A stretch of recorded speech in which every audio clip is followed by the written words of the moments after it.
आज शिव महापुराण जी की कथा के क्रम में आज शिव महापुराण जी के शतरुद्र संहिता का आज 30वां अध्याय। इस अध्याय का नाम है अपने अपमान से इंद्र के वध करने की इच्छा करते हुए शिव को देखकर गुरु की प्रार्थना और इनको जीव संज्ञा की प्राप्ति। वास्तव में ये अध्याय शिव जी के अवधतेश्वर नामक आद्य अवतार से संबंधित है।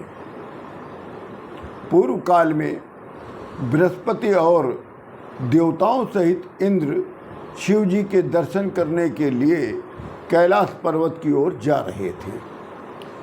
बृहस्पति और इंद्र को अपने पास आते देख शिव जी के मन में इंद्र की परीक्षा लेने की इच्छा हो गई। शिव जी दिगंबर महाभीम रूप धारण कर अवधूत भेष में उनके मार्ग में पहुंच गए और एक जगह रुक गए। तभी रास्ते में इंद्र और बृहस्पति आ रहे थे और रास्ते में उनको एक भीमकाय अद्भुत आकार वाला एक पुरुष दिख गया और वो अद्भुत उसकी शरीर था, भीमकाय था। तब इंद्र ने पूछा, ये जो दिगंबर अवधूत वेश धारण किए हुए हो, तुम कौन हो और तुम कहाँ से आए हो और तेरा नाम क्या है? सत्य सत्य बोलो, विलंब मत करो। और इस समय हम शिव जी के पास जा रहे हैं। तुम्हें पता है कि शिव जी कहाँ हैं इस समय? कैलाश पर्वत पर हैं या कहीं गए हुए हैं? हम सभी देवगण उनके दर्शन के लिए जा रहे हैं। परंतु इंद्र के इस तरह बार बार पूछने पर लीलाधारी अवधूत भेष को धारण किए हुए इंद्र के अहंकार को चूर्ण करने के लिए शिव जी ने कोई उत्तर नहीं दिया, एकदम मौन बने रहे। इंद्र ने फिर बारंबार पूछा, बताओ तुम हो कौन, तुम कहाँ से आए हो, शिव जी को जानते हो, शिव जी कैलाश पर्वत पर हैं या नहीं हैं? मगर वो भीमकाय पुरुष ने कोई उत्तर नहीं दिया। तब इंद्र को बहुत बड़ा क्रोध आ गया कि मेरा अपमान कर रहा मुझे उत्तर न देकर। तब इंद्र कहते कि हे मूढ़, हे दुर्मते, तेरी इतनी साहस कि मेरी बात का तू उत्तर भी न दे। बारंबार मेरे पूछने पर भी तू उत्तर नहीं दे रहा है। इसी कारण से मैं तेरा इस समय अब अपने वज्र से तेरा वध करने जा रहा हूँ और देखता हूँ कि तुम्हें कौन बचाने वाला है। क्रोधित इंद्र ने अपने वज्र को अवधूत रूप धारण किए हुए शिव जी पर उठा दिया। तभी शिव जी ने इंद्र के द्वारा उठाए गए वज्र को उसी हवा में ही स्तंभित कर दिया, वहीं रोक दिया। अब शिव जी का जो नेत्र था वो क्रोध में लाल हो गया और शिव जी के क्रोध के कारण शिव जी के नेत्र से एक तेज प्रज्वलित हो गई और उस दिगंबर पुरुष को उस भीमकाय अद्भुत शरीर वाले पुरुष को बृहस्पति ने पहचान लिया।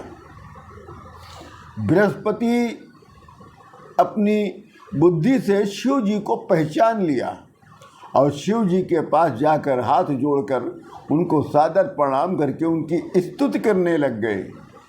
देव देव महादेव शरणागत वत्सला प्रसन्न भो गौरीश सर्वेश्वर नमो अस्तुते।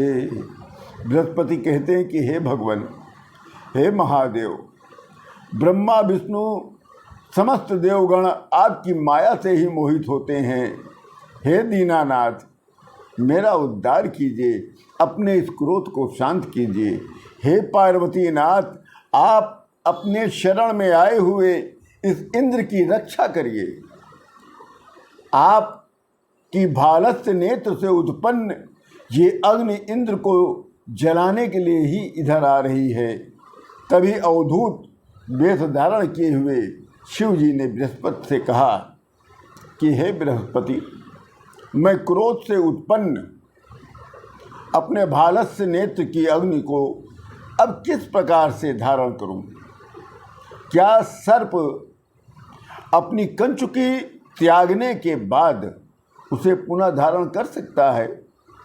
तब बृहस्पति कहते कि हे दीनानाथ, भक्त सदैव अनुकंपा के योग्य होते हैं, अतः आप अपने भक्त वत्सल नाम को सार्थक कर दीजिए। हे देवेश, आप अपने इस तेज को किसी अन्य स्थान पर रख सकते हैं, अतः इस इंद्र का उद्धार कीजिए। तब बृहस्पति जी को शंकर भगवान समझाते हैं कि हे बृहस्पति सुराचार्य, मैं तुम पर अत्यंत प्रसन्न हूँ, इसलिए तुम्हें इस समय मैं श्रेष्ठ वरदान देना चाहता हूँ।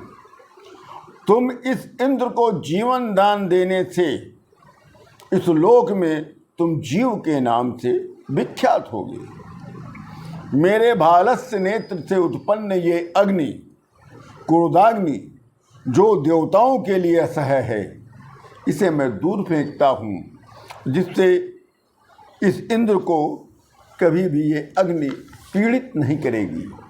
इतना कहने के उपरांत शिव जी अपने भालस्य नेत्र से उत्पन्न प्रचंड अग्नि को समुद्र में फेंक दिया, और जैसे ही वो प्रचंड अग्नि समुद्र में गिरी, तभी उसी प्रचंड अग्नि से एक बाल रूप प्रकट हो गया।